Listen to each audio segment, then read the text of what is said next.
Hello সকাল সকাল সবাইকে অনেক বেশি স্বাগতম। আজকে বাড়িতে সকালে স্নান করে নিয়েছি, কেননা আজকে বাড়িতে যাব। আর বাড়িতে গেলে আগে থেকে আমি সব কিছু রেডি করে নিই, সাথে স্নান করে জামা পরে একদম রেডি হয়েও নিছি, কেননা দেরি করতে এমনিতেও ভালো লাগে না, যাইতেই হবে।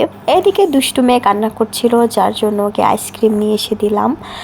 আসলে আমার দুষ্টু মেয়ে কোথাও গেলে খুবই ঝামেলা করে, মানে যেখানে যায় না কেন ওকে নিয়ে খাবারের দিক থেকে সব কিছুর দিক থেকে প্রচণ্ডভাবে জেদিও, যার জন্য অনেক সমস্যা হয়। ওখান থেকে এসে এই যে খাইতে বসে পড়ছি। আজকে মাছের একটা চটচটি, সাথে কবুতরের মাংস আর এই যে মাছের ঝোল।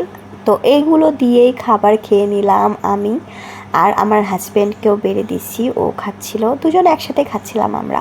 আমাদের সাথে আমাদের দুষ্টু মেয়েও খাচ্ছিল। আর এই যে দেখো রেডি হয়ে এক প্রকারের বিরক্তই হচ্ছিলাম। আমার হাজবেন্ড গেছে বাইরে, এখনো পর্যন্ত আসেনি।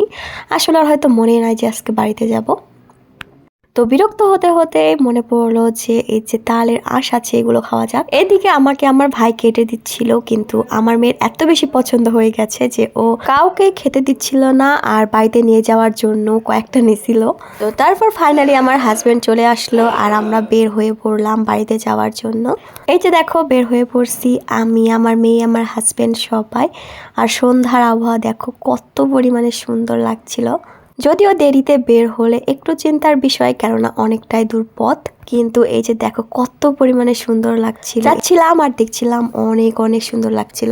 তো আমরা আজকের ভিডিও এখানে শেষ করছি, দেখা হচ্ছে অন্য কোনো ভিডিওতে।